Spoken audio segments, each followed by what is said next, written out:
Pilipinas, una sa ating mga balita. Isasalang na sa immigration inquest ang 6 na Korean nationals at 15 Pilipino na inaresto sa umano'y illegal pogo hub sa isang hotel sa Pasay City. Ayon sa Presidential Anti-Organized Crime Commission o PAOK, dinala na ang mga ito sa custodial facility ng komisyon at magsasagawa sila ngayon ng case-build investigation para masampahan ng kasong kriminal.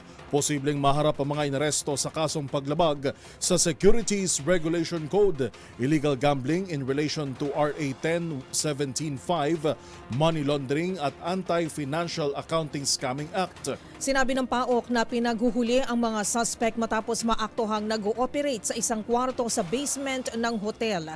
Nagugat ito sa mission order na inisyu ni Immigration Commissioner Joel Anthony Viado matapos makatanggap ng intel ang PAOK mula sa confidential informants na isang Korean group ang sangkot sa online gaming na ang target ay kanila ring mga kababayan.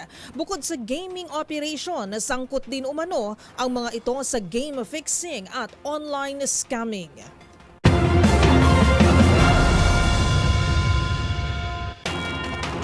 Hinikayat naman ni Senator Coco Pimentel si Senate President Francis Cheese Escudero na agad aksyonan ang impeachment complaint laban kay Vice President Sara Duterte. Alinsunod anya ito sa guidelines na nakabalangkas mismo sa ating saligang batas. Magbabalita si Raymond Dadpaas. Hindi na dapat patagalin pa ng Senado ang proseso ng impeachment laban kay Vice President Sara Duterte. Ito ang paniniwala ni Senate Minority Leader Aquilino Coco Pimentel III kasunod ng liham na kanyang ipinadala kay Senate President Francis Cheese Escudero. Binigyang din ni Pimentel sa kanyang liham na mandato ng Senado na agarang umakto sa natanggap na impeachment. Malinaw itong nakasaad sa Article 11, Section 3, Paragraph 4 ng ating saligang batas, ang salitang forthwith. Matapos itong lagda ng mahigit na 1/3 ng mga miyembro ng Kamara de Representantes, in case the verified complaint or resolution of impeachment is filed by at least 1/3 of all the members of the House of Representatives, the same shall constitute the articles of impeachment and trial by the Senate shall forthwith proceed. Nangangahulugan ito na dapat agad-agad kumilos ang Senado at ang pinaka-simpleng kahulugan nito ang dapat na intindihin. Ibinigay na halimbawa ang Webster Merriam Online Dictionary sa kahulugan ng forthwith na dapat ay without any delay, immediate, instantly, right away, right now, presently, promptly at iba pa. Inulit ni Pimentel ang kahilingan na bahagi ng trabaho ng Senado na umaksyon matapos matanggap ang impeachment laban kay Vice President Sara Duterte at huwag na itong ipagpaliban pa. Sa mga naunang panayam kay Senate President Cheese Escudero, binigyang katwiran ito na walang malinaw na paliwanag sa ating saligang batas kung ano ang ibig sabihin ng salitang forthwith. Kaya't maaring sa buwan na ng Hunyo ito pag-usapan sa Senado at ang impeachment trial ay pagkatapos na ng State of the Nation Address o SONA ni Pangulong Bongbong Marcos sa buwan ng Hulyo. Para sa MBC TV Network News, ito si Raymond Dadpaas ng DZRH sa Una sa Pilipinas, Una sa Pilipino.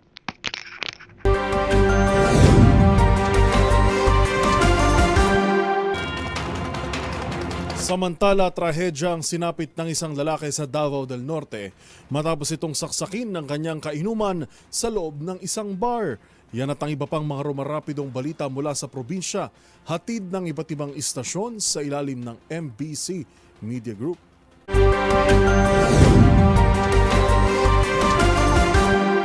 Balita mula sa Davao del Norte. Patay ang isang lalaki matapos sinaksak ng kanyang kainuman sa loob ng isang bar sa Barangay Gredo, Panabo City, Davao del Norte. Alas 2:55 ng madaling araw, Pebrero 17, 2025. Kinilala ang biktima na si Noli Salantes, 46 anyos, at residente ng Purok Caimito, Barangay Gredo, Panabo City, Davao del Norte. Sa report, nabatid na ang biktima kasama ang suspect na kilala sa alias na Ben ay nag-iinuman sa loob ng nabanggit na bar. Hindi nagtagal, nagkaroon ng pagtatalo sa hindi matukoy na dahilan at nauwi ang pagtatalo sa pananaksak ng sospek sa biktima. Kaagad namang isinugod ang biktima sa Carmen District Hospital, ngunit idineklarang dead on arrival sa attending physician, habang ang sospek matapos gawin ng krimen ay mabilis na tumakas palayo sa hindi malamang direksyon. Para sa MBC TV Network News, Ito si June Suter. Una sa Pilipinas, una sa Pilipino. Sugatan ng isang miyembro ng Philippine Army matapos pinagbabaril sa Sitio Tacas, Barangay Palampas, lungsod ng San Carlos, Negros Occidental.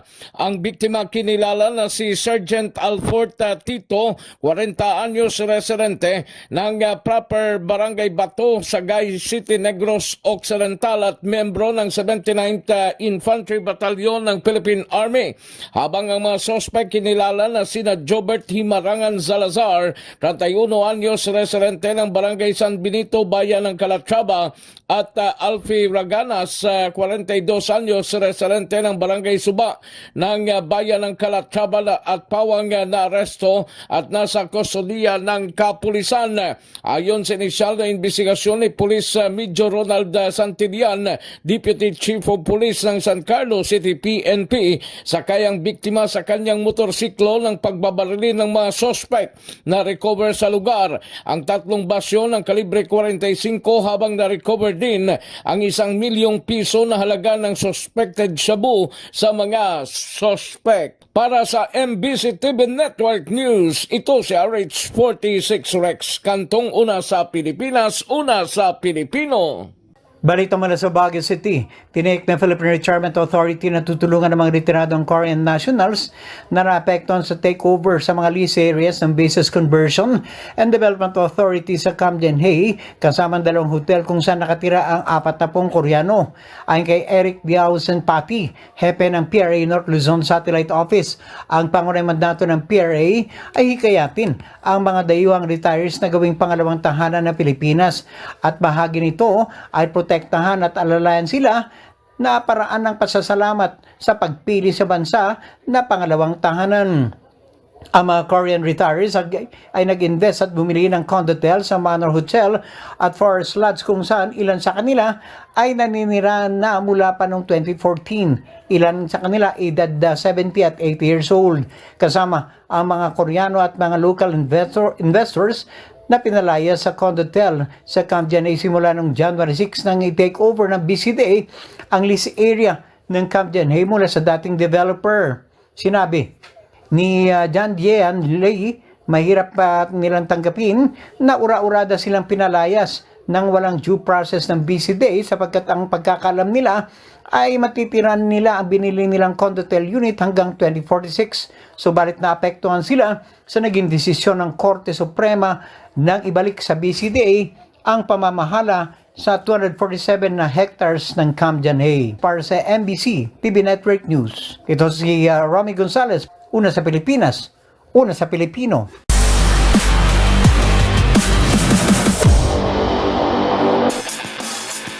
Sa mundo ng basketball, tinapos ng Gilas Pilipinas ang kanilang karera sa Doha International Cup sa isang pagkatalo kontra koponan ng Egypt. Bigaw ang Nationals na makabangon mula sa pinanggalingang pagkatalo rin kontra naman sa Lebanon. Ang mga detalye sa report ni Matchpoint Millie Borja.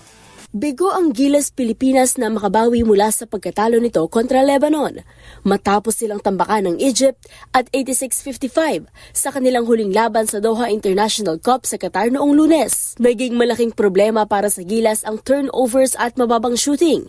Dahilan upang matapos nila ang torneo na may 1-2 record. Si Justin Brown nilang ang tanging Pilipinong nakapagtala ng double figures na may 18 points and 5 rebounds. Mula sa dikitang laban, lumayo ang Egypt matapos tambakan ng Gilas with 21-9 score sa second quarter, kung saan pumukol sila ng 4 sa kanilang 11 3-pointers.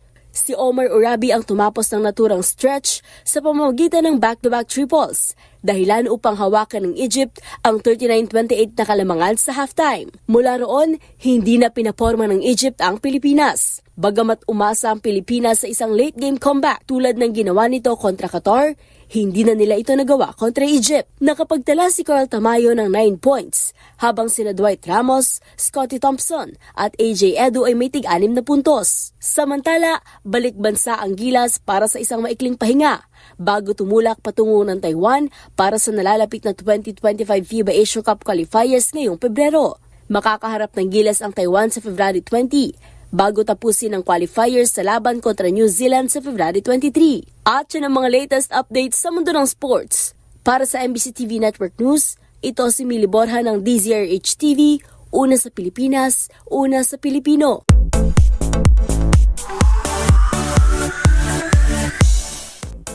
Sa mundo ng showbiz, kamakailan lang ay nagdiwang ng ika-54th na kaarawan si Queen of All Media, Chris Aquino. At para sa mga nakakamiss sa TV host actress, may magandang balita na ibinahagi ang kaibigan nito tungkol kay Chris. Kung ano yan, alamin sa report ni Showbiz Angel. Sa kabila ng kanyang pakikipaglaban sa autoimmune diseases, sinubukan na ulit magtrabaho ni Queen of All Media, Chris Aquino. Ito ang ibinahagi ng kanyang malapit na kaibigan at writer na si Dindo Balares. Pero syempre dahil sa kinakaharap na problema sa kalusugan, ang isang araw na work ay nangangailangan anya ng 3 days of bed rest. Sa ngayon, ayun lang daw muna ang maikikwento ni Balares tungkol sa TV host actress. Mga gunita na kasabay ng Valentine's Day, ipinagdiwang ni Chris Aquino ang kanyang 54th birthday. Sa Instagram, ipinasilip nito ang ilang kaganapan at mga natanggap na gifts noong kanyang kaarawan, gaya ng bouquet of roses, balloons at cute plushies. Nagpaabot din ito ng pasalamat sa mga bumati at bumisita sa kanya.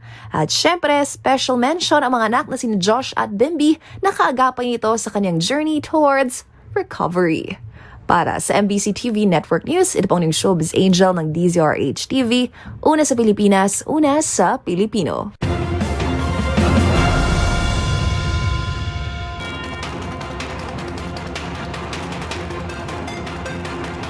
At yan na po mga nakalap naming balita ngayong araw ng Martes. Ito po si Yuel Reyes. At ako naman po si Karen Oyong. Magkita-kita tayong muli bukas, araw ng Miyerkules, para sa mga balitang makabuluhan, mga kwentong makapangyarihan. Hatid ang boses ng Pilipino para sa Pilipino. Ito ang MBC TV Network News. Una sa Pilipinas, una sa Pilipino.